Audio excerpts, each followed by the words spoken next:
Salut, c'est Bip de la Quinterview. Avant que ton épisode commence, si tu veux encore plus d'épisodes, m'aider et me soutenir, abonne-toi au podcast et n'hésite pas à mettre des commentaires et 5 étoiles si t'en as la possibilité. La Quinterview est autoproduite et t'imagines pas à quel point ce petit geste est important pour moi et pour l'avenir du podcast. Bon épisode.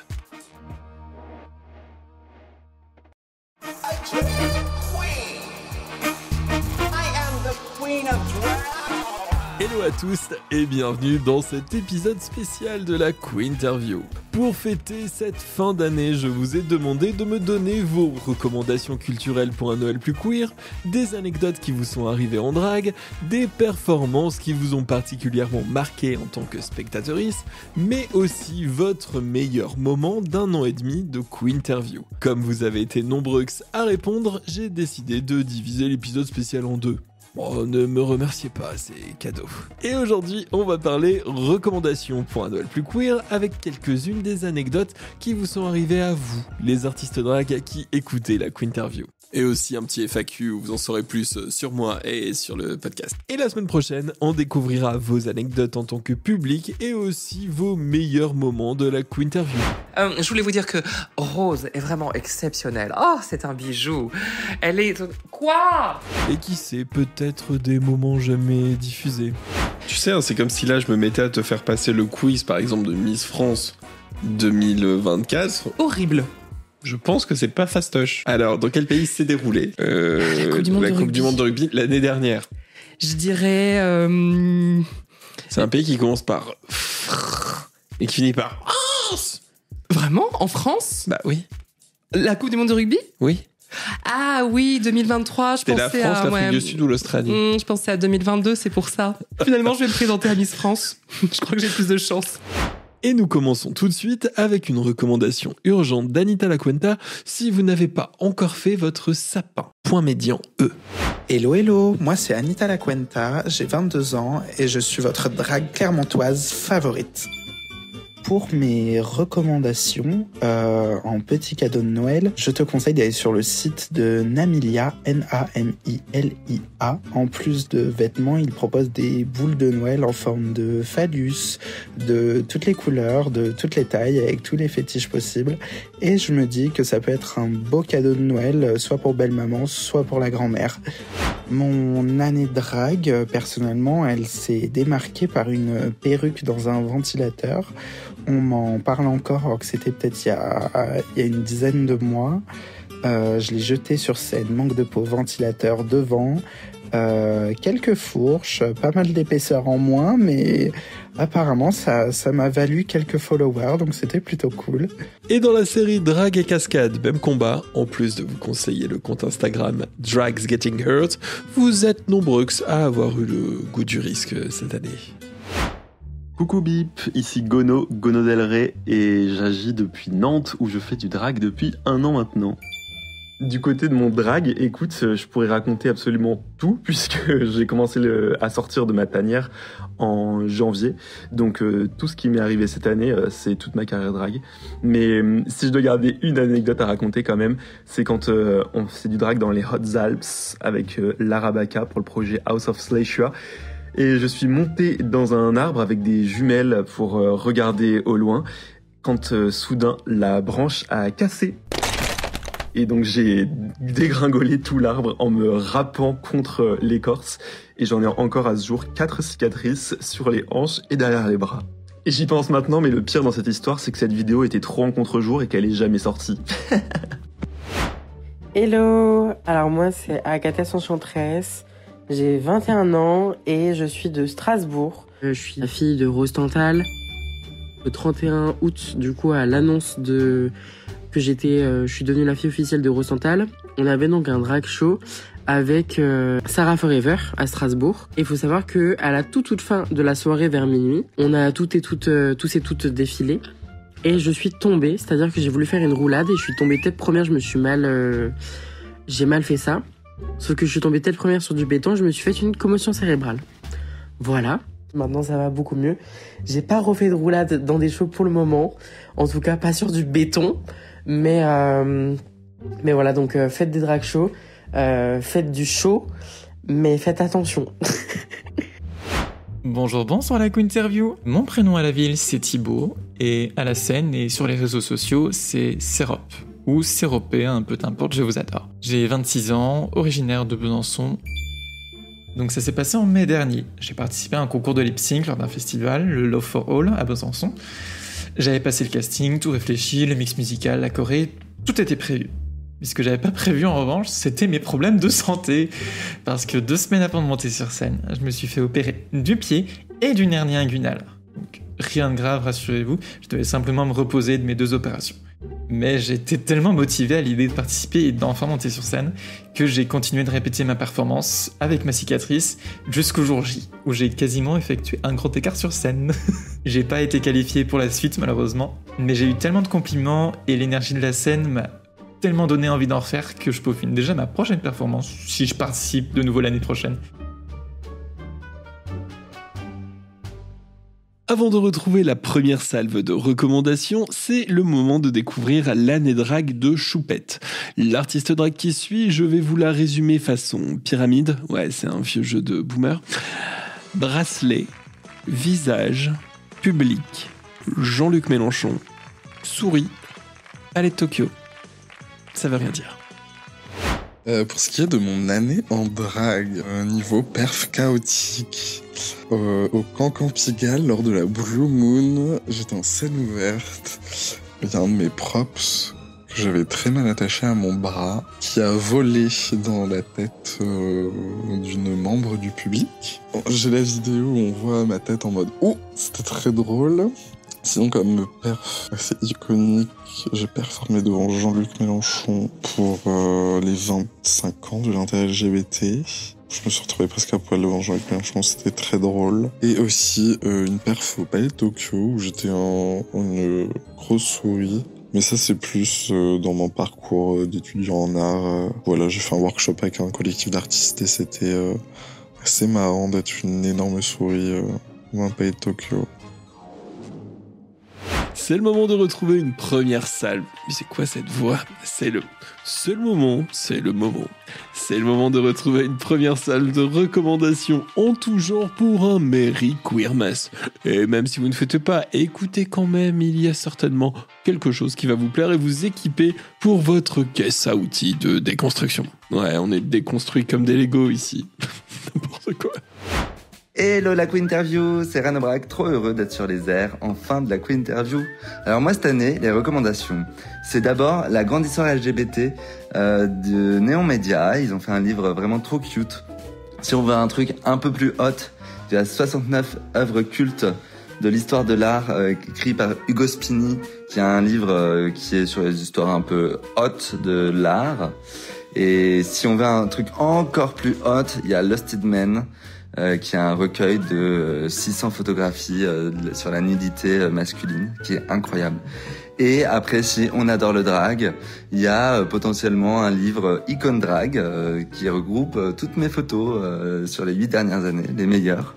Et on retrouve toutes les personnes qu'on adore dedans. Je voulais vous faire une petite reco, qui n'est pas nécessairement une reco particulièrement queer de prime abord, mais qui demeure, ma foi, tout à fait intéressante, et qui peut parler, je pense, à beaucoup de personnes queer, puisque notamment, elle m'a parlé à moi. Il s'agit du roman Les Jours Mauves de Kalindi Rumpel, qui raconte l'histoire d'Indira, qui, après le décès de son père, fait un certain chemin pour retourner sur ses traces à lui, mais finalement entreprend un chemin vers la découverte d'elle-même, puisqu'elle avait des rapports un peu conflictuels et complexes avec son père. Donc finalement, c'est au moment de son décès qu'elle va apprendre à le connaître et à le comprendre. C'est un roman qui se lit très bien, qui est très bien écrit, qui interroge tout un chacun sur sa propre histoire, savoir qui on est par rapport à l'histoire de nos parents et à quel point ces histoires-là peuvent nous forger positivement ou négativement. C'est en ça que je pense qu'elle peut parler à beaucoup de personnes queer, surtout quand il est question de rapport au père, n'est-ce pas ? C'est un roman que je vous recommande chaudement. Alors ma première recommandation, c'est un livre qui est sorti il y a quelques années maintenant, en 2018, mais que j'ai eu la chance de découvrir cette année. C'est Un appartement sur Uranus de Paul B. Preciado et qui est préfacé par Virginie Despentes. Et en fait, c'est tout un recueil de toutes les chroniques de Paul B. Preciado qui est un philosophe trans, queer, qui s'inscrit, dont la pensée et la réflexion s'inscrivent en héritage de Michel Foucault, Deleuze, Judith Butler, Monique Wittig.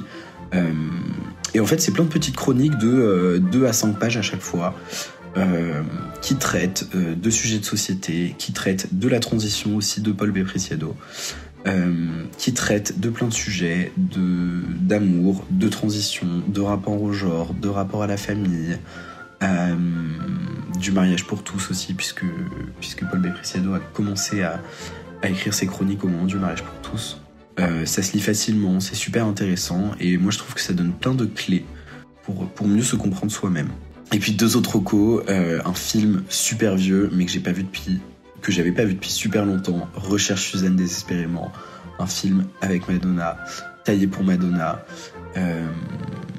C'est camp, c'est drôle, c'est sympa, les images sont super belles, et c'est le film qui est à l'origine de la chanson Into the Groove de Madonna. Get into the groove, boy, you get to prove your love to me, yeah. Et c'est vraiment un chouette film pour passer un bon moment entre copains ou copines, un soir d'hiver quand il pleut. Moi, si j'ai une recommandation à faire, ça serait le livre Autant de familles que d'étoiles dans le ciel, qui est un album illustré écrit par Émilie Chazeran et illustré par Clémence Sauvage. C'est un livre destiné aux enfants, mais en vrai qui se lit en famille, et je pense qu'il parle même presque plus aux parents, et qui fait vraiment chialer tous les coureurs de France et de Navarre. Qui raconte à un enfant toutes les formes de famille, ce que ça peut être la famille choisie, la famille, des familles queer, des familles différentes, des familles monoparentales, des familles avec des chiens et des chats. Je l'ai sous les mains là, et en plus c'est trop joliment illustré, c'est écrit de manière rigolote parce que ça se répond de page en page, avec des espèces de petits jeux de mots, enfin... Voilà, je peux que conseiller Autant de familles que d'étoiles dans le ciel de Émilie Chazeran et Clémence Sauvage aux éditions La Ville Brûle. Attends, mais c'est moi ou la propagande LGBT, elle s'est emparée du podcast? Non, parce que si c'est le cas, moi j'adore. Coucou, moi je voulais recommander l'association Pistache Chocolat. Je trouve que c'est incroyable et vraiment sous-coté. Donc voilà, n'hésitez pas à essayer dans des pâtisseries, des glaces, des desserts quelconques. C'est vraiment pépite. Voilà. La recommandation pistache chocolat, moi ça me bute. Si vous aussi, vous voulez me donner vos associations de parfums préférées, vous allez dans les commentaires de l'épisode. Ah voilà.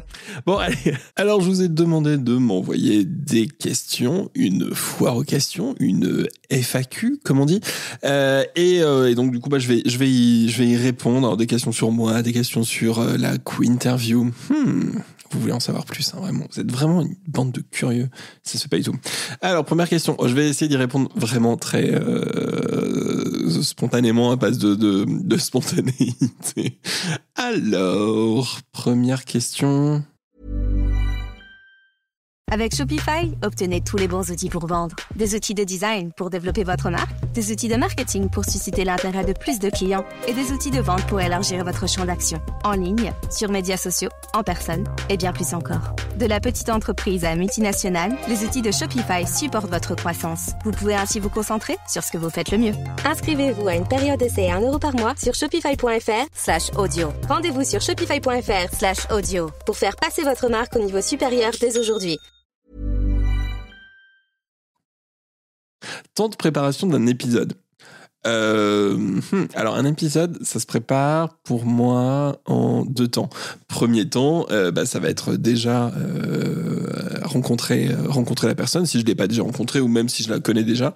Mais l'idée en fait, c'est d'avoir un petit moment tous les deux, de boire un café, de rigoler ensemble, de pourquoi pas digresser un peu, mais aussi savoir son histoire, la connaître plutôt bien, et puis aussi savoir les choses sur lesquelles il faut pas aller ou il faut pas insister parce que c'est pas ce genre de podcast là. Donc donc déjà dans un premier temps, il y a la rencontre. Ensuite, il y a le moment où je vais écrire l'interview, tout simplement. Donc avec l'intro, avec la présentation de la personne qui suit, et ensuite tout le déroulé des questions en ayant essayé de trouver un angle un peu sympa. Et enfin, j'essaye aussi toujours de réfléchir, comment dire, à des petits trucs en plus, est-ce que un univers musical, pourquoi pas un quiz, pourquoi pas, enfin bref, à essayer de réfléchir à des choses supplémentaires. Et ensuite, enfin en parallèle, j'ai envoyé le profil Instagram aux parents de Mia, qui lui montrent, qui regardent avant, ou qui font une sélection et qui lui montrent des photos. Voilà. Et ensuite, je reçois tout ça et hop dans la boîte. Et ensuite, on y va, on enregistre. Pendant un temps indéfini, vraiment ça dépend. Enfin, c'est pas les épisodes les plus courts où il y a moins à raconter. Moi, je trouve que les épisodes les plus courts sont aussi très très bien. Et ensuite, il y a toute une partie montage, mixage, voilà. Donc la question était, parce que j'ai déjà digressé, temps de préparation d'un épisode. Allez, on va dire 2 heures de café, 1 heure de rédaction d'interview, 2 heures d'enregistrement et peut-être 3-4 heures de montage. Allez, faites le calcul. Voilà. Ensuite, une nouvelle question. Alors, Bip, tu vas te lancer dans le drag un jour. Qui vous dit que j'en fais pas déjà ? Je ne fais pas de drag. Alors, pourquoi je ne fais pas de drag et est-ce que je vais me lancer dans le drag ?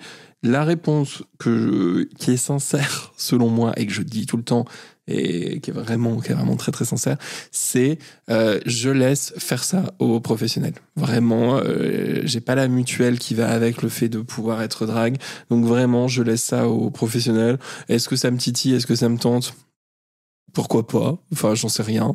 Mais je trouve qu'il y a tellement déjà d'artistes, tellement de choses cool à voir et tout, que vraiment, moi, je n'ai pas cette urgence-là à faire du drag, mais on m'a beaucoup proposé de me mettre en drag.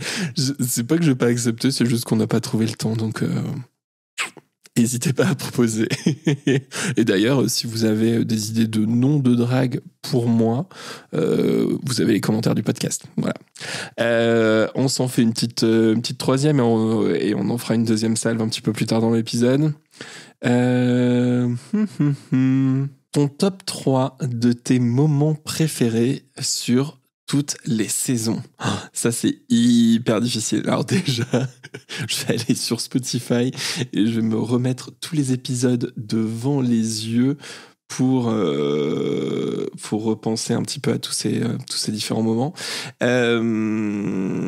Donc, alors, de tous ces épisodes, donc le top 3 des moments préf sur toutes les saisons. En fait... Déjà, spontanément, j'ai envie de dire le premier épisode avec la Big Bertha. Parce que, justement, c'était le premier épisode et il fallait trouver un concept, trouver quelque chose qui va autour de ce que j'avais envie de raconter et du podcast. Et puis, du coup, j'étais assez stressé parce que voilà, c'était une première. Ça faisait longtemps que j'avais l'idée. Et ce qui me permettra de répondre à une question aussi que j'ai vue, mais j'y répondrai plus tard. Mais voilà, donc c'était un moment super avec Bertha qui est venue chez moi, qui est venue à la maison. On s'est fait un petit verre de blanc et on a terminé cette interview pour fêter tout ça avec mon pote Tintin et Bertha et une très bonne amie à nous, où on a fait une petite côte de bœuf végétarienne, voilà, une petite côte de bœuf saignante végane. Et pour fêter cet épisode-là, pour fêter un peu le début de la Quinterview, et ça c'était un sacré moment.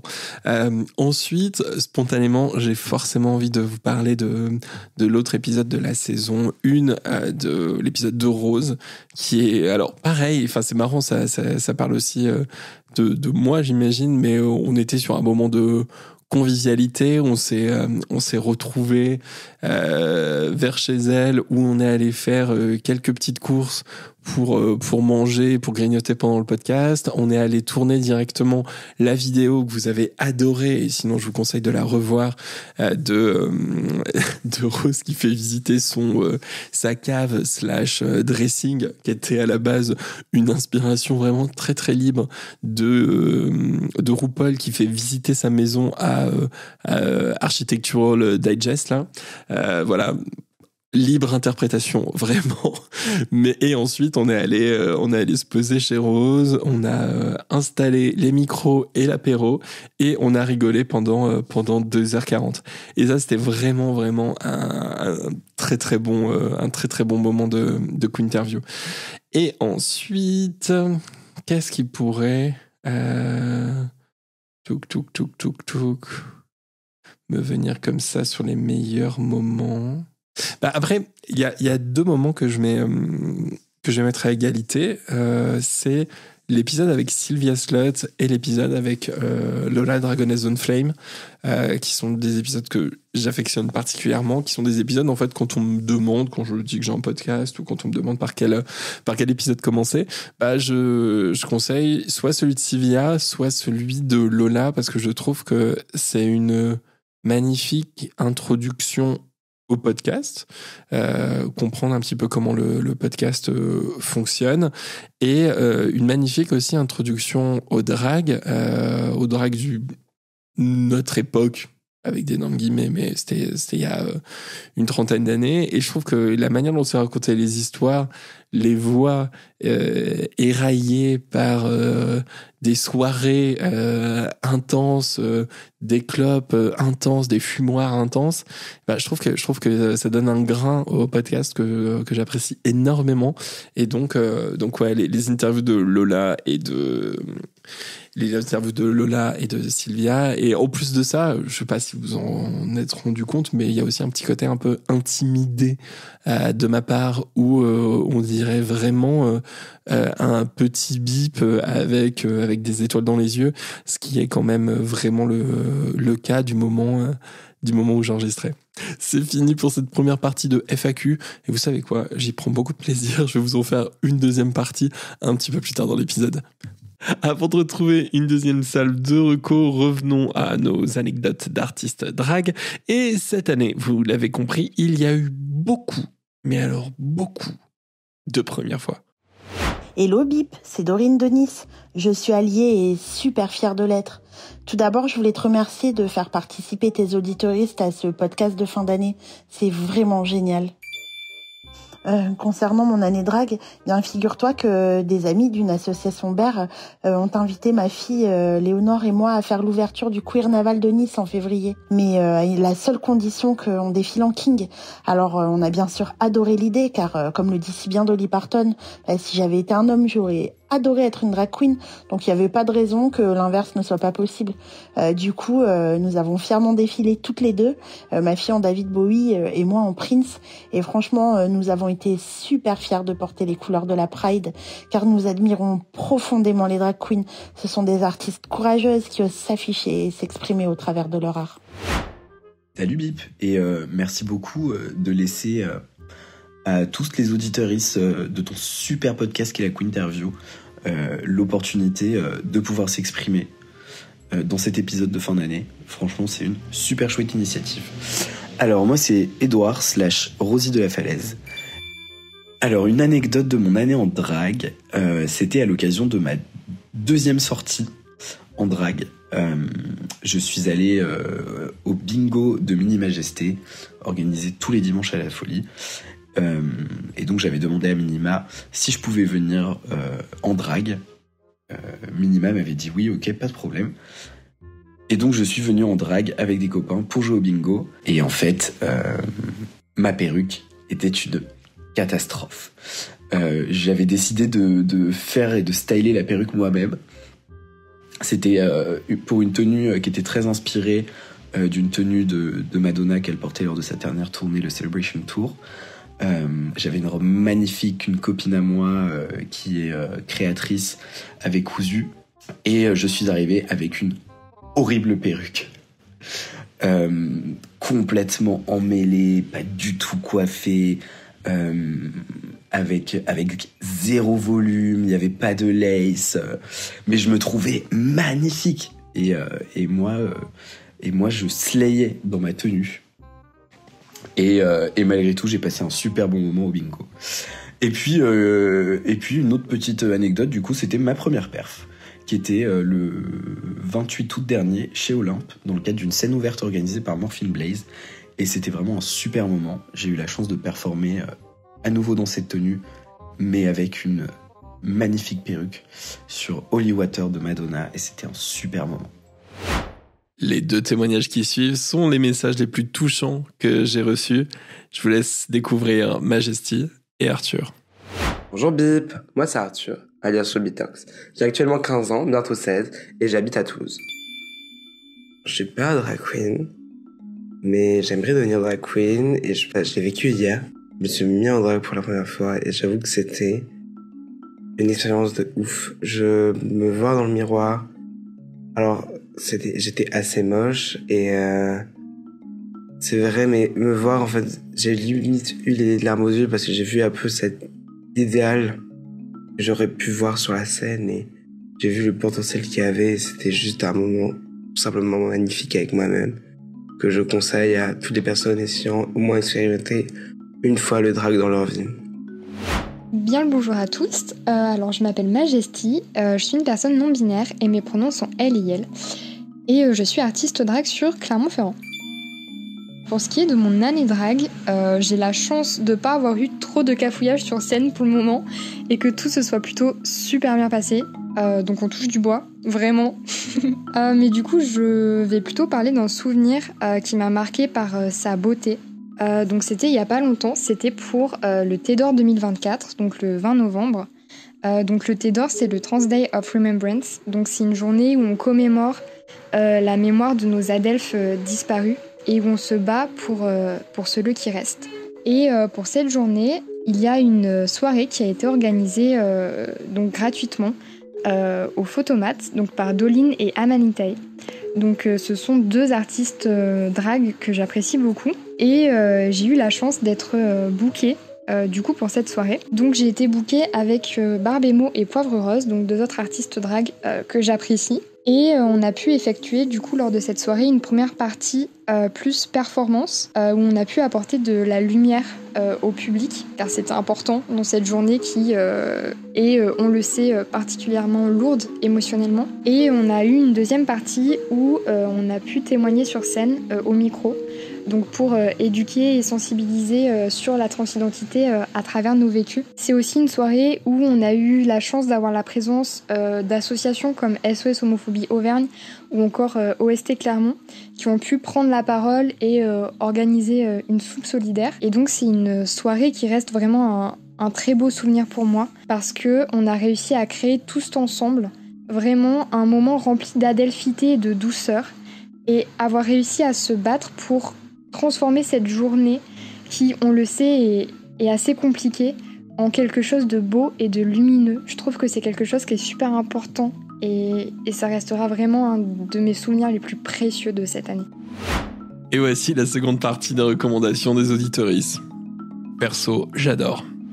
Hello à tous, je suis ravie de vous recommander un album jeunesse qui se lit de 7 à 77 ans, comme tous les albums jeunesse. Ça s'appelle Lady Papa. C'est une histoire de Émilie Chazeron et c'est illustré par Digli aux éditions La Ville Brûle. Elles conjuguent leurs talents pour nous raconter le quotidien d'un enfant qui grandit aux côtés d'un papa drag queen. Et il se pourrait que parmi les amis de Lady Papa, il y ait un drag king qui est passé par la Quinterview. J'adore écouter la Quinterview, mais j'adore aussi lire des mangas. Et je voudrais vous parler de la série Le mari de mon frère, de Gengoro Tagame, chez Akata. La série, initialement, elle est en 4 tomes, mais cet automne, elle a été rééditée en 2 volumes avec plein de bonus. C'est l'histoire de Yaichi, un homme divorcé qui élève tout seul sa fille Kana, et qui va rencontrer le mari de son frère, qui est récemment décédé. Ce mari, Mike Flanagan, il vient du Canada et il vient passer quelque temps au Japon pour visiter le pays de son mari défunt. Dans ce manga, un peu comme Mia, Kana, la petite fille, va poser 1000 questions à Mike, comme « Deux messieurs peuvent se marier ensemble ?»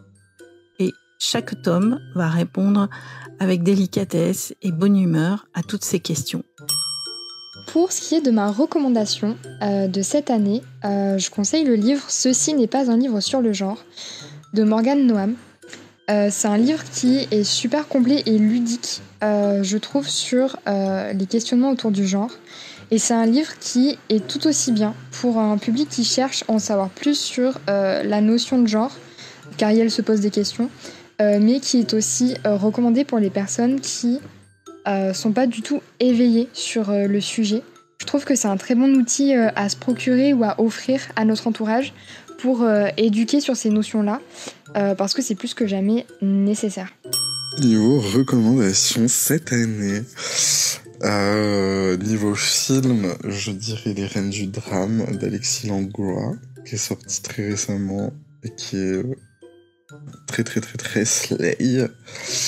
En livre, je dirais Cruiser l'Utopie de... Je ne me souviens plus du nom, je vais aller voir ça tout de suite.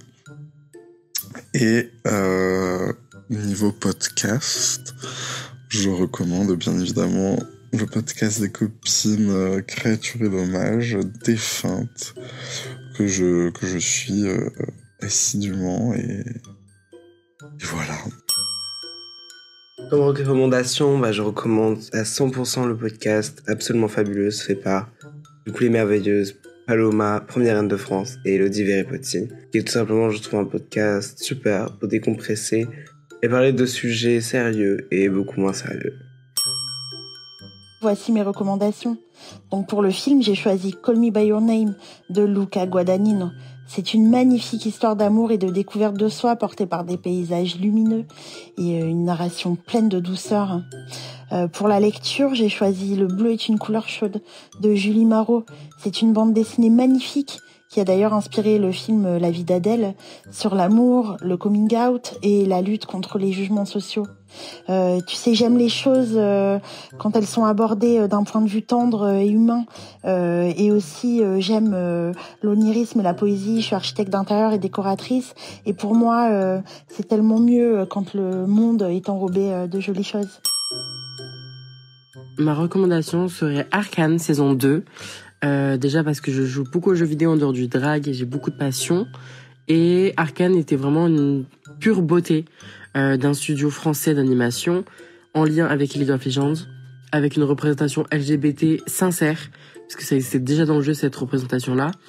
Et en plus, les scènes lesbiennes sexuelles n'étaient pas sexualisées pour les hommes avec le corps des femmes. C'était vraiment un truc clean. C'était trop bien. Il y a une femme transgenre dans la série aussi. Bref, j'ai vraiment trop aimé ça. Et c'est parti pour une deuxième salve de FAQ. Foiré.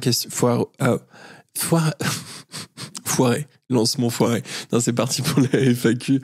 Donc, la foire à questions, la foire à Quinterview. Du coup, je réponds aux questions que vous posez à mon sujet, au sujet du podcast. Une question au pif. Allez, je lance mon doigt comme ça. Ah, ça y est.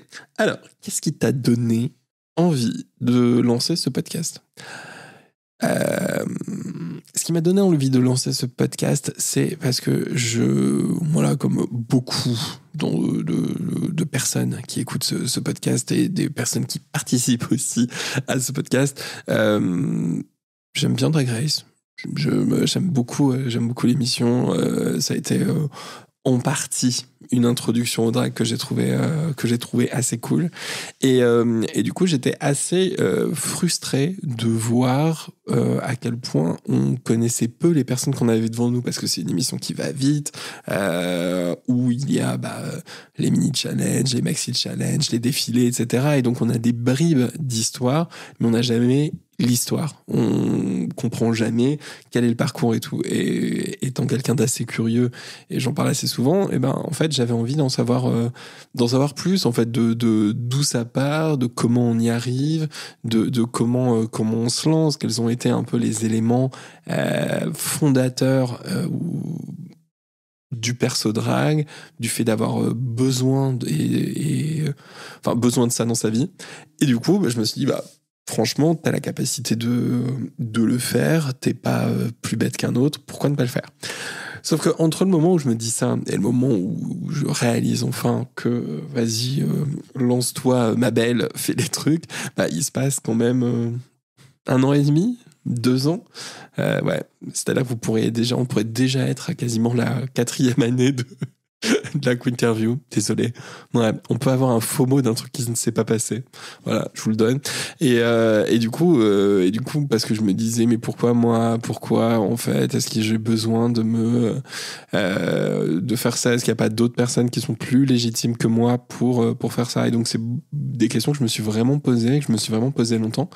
Et c'est la raison pour laquelle dans le tout premier épisode de Bertha, où je fais un disclaimer où je dis voilà, en gros, pourquoi moi, parce que je suis curieux, parce que j'ai envie d'en savoir plus, et voilà, et en fait ce qui est pour moi la vraie réponse à cette question. Donc voilà, pourquoi j'ai eu cette idée là maintenant vous le sachez. Je rigole, je sais bien qu'on dit savez. Merci pour cette question. Une nouvelle question. Bip, pourquoi tu t'appelles Bip? Ou plus sérieusement, y a-t-il une raison à cet anonymat? Alors, Bip, tout simplement, en fait, c'est venu assez naturellement avec le premier épisode. Pareil, de Bertha, j'ai envie de dire la source, The OG. C'est parce qu'en fait, je bipais mon nom, je trouvais ça marrant. Et du coup, j'ai bipé. Et du coup, ce bip est devenu en fait mon nom de fait parce que j'avais envie de biper mon prénom. Et pourquoi j'avais envie de biper mon prénom et pourquoi j'avais envie d'un podcast entre guillemets anonyme, c'est parce qu'en fait, je trouve que aujourd'hui, on met beaucoup trop en avant,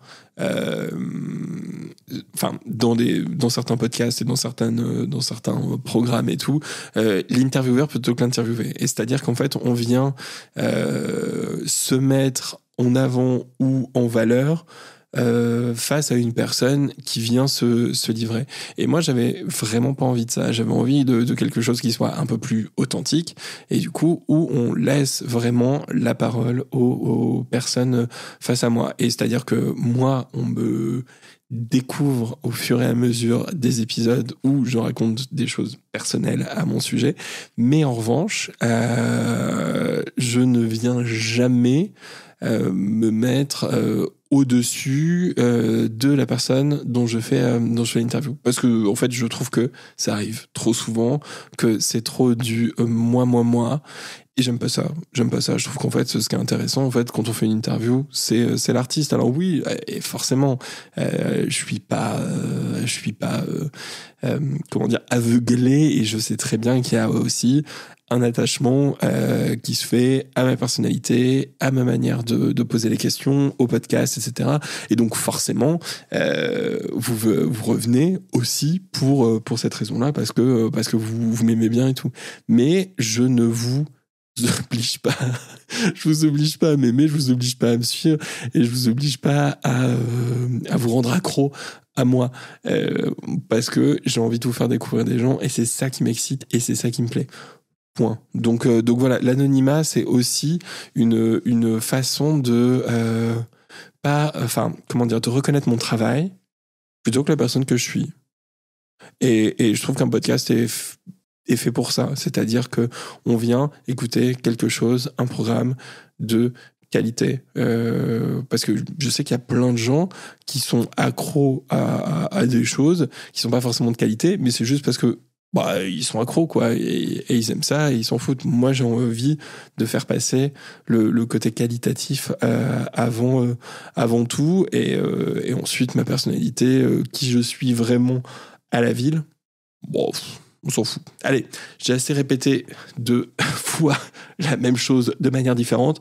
Et une dernière question. Alors, cette question m'a été posée plusieurs fois. Comment choisis-tu les invités? Alors, les invités, c'est très simple. Non, c'est pas très simple. En fait, j'ai fonctionné un peu différemment sur la saison 1 et sur la saison 2. Sur la première saison, en fait, j'ai construit mon casting au fur et à mesure. J'ai assez peu enregistré l'épisode en avance et du coup, j'avais un épisode et j'essayais d'avoir quelque chose qui réponde un peu à l'épisode précédent, mais qui soit quand même un petit peu différent, et j'ai avancé comme ça tout au long de la saison. Ce qui fait que, en fait, c'était assez compliqué de suivre en permanence le rythme. C'était assez ardos d'une semaine sur l'autre et tout machin. Donc, comme je prenais pas l'avance, c'était compliqué. Il y a peut-être 2 ou 3 épisodes qui ont été inversés dans l'ordre par rapport au moment où je les ai enregistrés et diffusés. Peut-être Rose et Pounani, où j'ai fait peut-être Pounani puis Rose. Je sais plus, mais voilà. Et du coup, pour la sélection, en fait, ce que je fais, c'est que je vais très souvent à des shows, je me balade beaucoup, je spot ce qui se passe sur les réseaux sociaux, sur certaines soirées, certains artistes que je repère, ensuite je vais voir et tout. Et en fait, c'est du repérage et je check et je me dis, ah tiens, ça c'est intéressant, ah tiens, ça c'est jamais vu, ah tiens, j'ai envie d'en savoir plus. Et en fait, comme j'attise et je travaille ma curiosité quand je vais à un show, et ensuite ça va déclencher une envie ou non de faire une interview et de faire un podcast. Donc forcément, il arrive qu'on essaye de venir me titiller sur certains persos, sur certains artistes, etc. Mais c'est vrai que voilà, je suis quelqu'un qui en fait qu'à sa tête et je trouve que c'est très très bien comme ça. Mais ouais, c'est la curiosité, c'est quelque chose qui va me toucher. Et en fait, pour la plupart, il y a toujours, je me suis jamais planté. Waouh, je suis vraiment incroyable. Je suis vraiment cette personne. Non, mais ouais, je me suis jamais trop planté parce qu'en fait, il y a toujours une histoire, un truc qui est cool, qui permet de venir se reconnaître, parce que je sais que à la base, j'ai pas forcément fait le podcast dans ce but-là, c'est-à-dire de faire un podcast où les gens peuvent chercher une sorte d'optimisme en eux, de force, etc. Voilà, c'était pas du tout le but. Et en revanche, ce que je sais maintenant, c'est qu'en fait, c'est ce qui marche, c'est ce qui vous plaît. C'est-à-dire qu'en fait, vous arrivez à vous reconnaître à travers toutes les histoires de tous les artistes qui viennent faire la Quinterview, et que chaque petit bout vous permet de vous inspirer, de vous donner un peu plus de courage, de vous reconnaître. Et Dieu sait, pas Dieu, mais on va dire si, Dieu sait que la représentation queer est importante, motivante, et dans tous les parcours de vous les queeros, et aussi les alliés qui écoutaient le podcast. Et du coup voilà, c'est un peu comme ça qu'a été fait la sélection, et j'ai l'impression que ça marche et que ça vous plaît, donc ça fait plaisir. Voilà, c'est la fin du FAQ number 2. La semaine prochaine, vous savez quoi, continuez de me poser des questions et j'y répondrai. On va terminer cet épisode spécial recommandations et votre année drague. Déjà, merci à tout le monde, merci de votre fidélité, merci aux personnes qui nous ont partagé leur année drague, leurs recommandations. Ça me touche énormément. Voilà, la semaine prochaine, vous découvrirez vos meilleurs souvenirs publics, vos meilleurs moments de Quinterview. Vous découvrirez aussi quel a été l'épisode le plus écouté en 2024. Et on fera un petit FAQ avec de nouvelles questions et tout, où je vous répondrai. Et là, allez hop, je vous fais mes petites recommandations, pareil, à l'impro, improvisation en anglais. Première chose, je suis allé voir un spectacle d'impro. Voilà.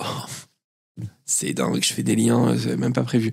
Un spectacle d'impro qui s'appelle Shut Up Mom, qui est au théâtre des Trois Bornes, rue des Trois Bornes dans le 11e arrondissement. C'est tous les mardis, mais vérifiez bien quand même. C'est un spectacle qui est fait par une troupe qui s'appelle Impro 2000. Et en fait, ce qui se passe, c'est que à partir des textos échangés avec votre maman, ou votre maman, elle vous envoie un texto un peu what the fuck, hors contexte et tout, et ben la troupe va venir improviser toute une histoire avec ça, et c'est incroyable. En fait, je suis allé cette semaine, j'ai trouvé ça super. Et ce qui est super, c'est qu'en fait, on peut y aller toutes les semaines, parce que toutes les semaines le spectacle sera différent, parce que forcément, tout le monde n'a pas les mêmes parents. Normalement, sinon c'est bizarre. Mais voilà, du coup, super spectacle. Shut Up Mom, Impro 2000 au Théâtre des Trois Bornes le mardi. Et alors, je vais chercher des livres. Je reviens. Enfin, je suis pas loin. Pas non plus à 300 mètres carrés. Alors, attendez. Non, je vais jamais pouvoir déplacer tout ça. Je suis de retour. Alors, un par un, et on va faire ça très très vite parce que c'est la fin de l'épisode et c'est bientôt Noël. Et puis pour ceux qui fêtent Noël, bah c'est super. Pour ceux qui fêtent pas, bah c'est super. Mais vous pouvez avoir potentiellement des petites pépites là-dedans qui peuvent vous permettre de passer de bonnes fêtes. Le premier livre dont j'avais envie de vous parler, c'est un beau livre qui s'appelle Les femmes photographes sont dangereuses. C'est un livre justement sur les femmes photographes. C'est hyper marrant ce que je dis. Et en fait, ce qui est assez intéressant, donc c'est un livre qui est publié chez Flammarion c'est un livre de Laura Adler et Clara Bouvresse. Et en fait, c'est plein d'histoires de photographes, de biographies, de femmes photographes. Et c'est un très très très très joli livre. La photo, en plus, elle fait assez drague, la photo de couverture et tout, avec des lèvres rouges. Très très belle. Et bref, et je trouve que c'est un super livre pour apprendre plein de choses sur la photographie et sur ces personnages. J'avais dit que je ferais court, c'est pas du tout court. Un deuxième livre. Oui, il y a deux livres de biographie qui sont sortis récemment. Le premier, c'est un livre de Pedro Almodóvar qui est une sorte de... En fait, c'est entre la fiction, l'autofiction autour et les souvenirs de Pedro Almodóvar qui s'appelle Le Dernier Rêve, qui a été publié chez Flammarion. Donc voilà, Pedro Almodóvar qui a fait des films incroyables et incroyablement queer. Et l'autre livre de biographie que j'ai commencé d'écouter en livre audio parce que beaucoup trop de choses à lire, donc à un moment faut essayer de s'alimenter différemment. C'est donc la biographie de RuPaul, La Maison des Non-Dits, qui est publiée chez First Edition dans la collection Pride, parce qu'ils ont une collection Pride. Et donc, c'est RuPaul qui nous raconte un petit peu toute sa vie. Il y a aussi des photos à l'intérieur, etc. Donc, from the start to the end, hein, j'ai envie de dire. Un autre livre qui m'a bien plu, aussi chez Pride, chez First aux éditions Pride, c'est le livre de Maxime Donzel, illustré par Virginie Kypriotis, qui s'appelle Pride and Popcorn. Et en fait, c'est plein d'histoires de films. En gros, c'est vraiment plein de films qui évoquent les sujets queer avec plein de catégories différentes. Quand ça parle de famille, quand c'est des trucs un peu plus glam, quand c'est des trucs un peu plus des films un peu plus politiques. Donc voilà, ça c'est un petit livre à grignoter de temps en temps, qui est quand même très sympa. Un autre livre que j'ai bien aimé, parce que j'aime bien les films du studio Ghibli, c'est un livre qui s'appelle Le Studio Ghibli, le guide de tous les films, édité chez Grund, Grund, et en fait c'est toute l'histoire des différents films du studio Ghibli avec pas mal d'anecdotes, beaucoup d'illustrations. Illustration des films et tout, vraiment c'est très joli, très mignon, soit pour vous, soit pour un enfant, parce qu'il y a du texte, mais il y a aussi des images. Réellement, c'est très sympa, très joli et très tendre. L'autre livre dont je voulais parler, c'est quelque chose en moins ou en plus de Galia Salimo, qui est son autobiographie, qui est hyper intéressante. Galia, c'est une des artistes, une des créatures de chez Madame Arthur, et ensuite du Carrousel de Paris, qui a fait des tournées internationales, qui est encore aujourd'hui une grande représentante de la scène queer, de la scène cabaret, qui est vraiment super. Et donc du coup, je suis en train de lire son autobiographie où je passe un très très bon moment. Et donc on suit tout son parcours aussi de transition, ce refuge qu'elle a trouvé dans le cabaret. Trop bien, vraiment très très bon moment. Je sais pas s'il est pas déjà sorti en poche, mais en tout cas il est vraiment super.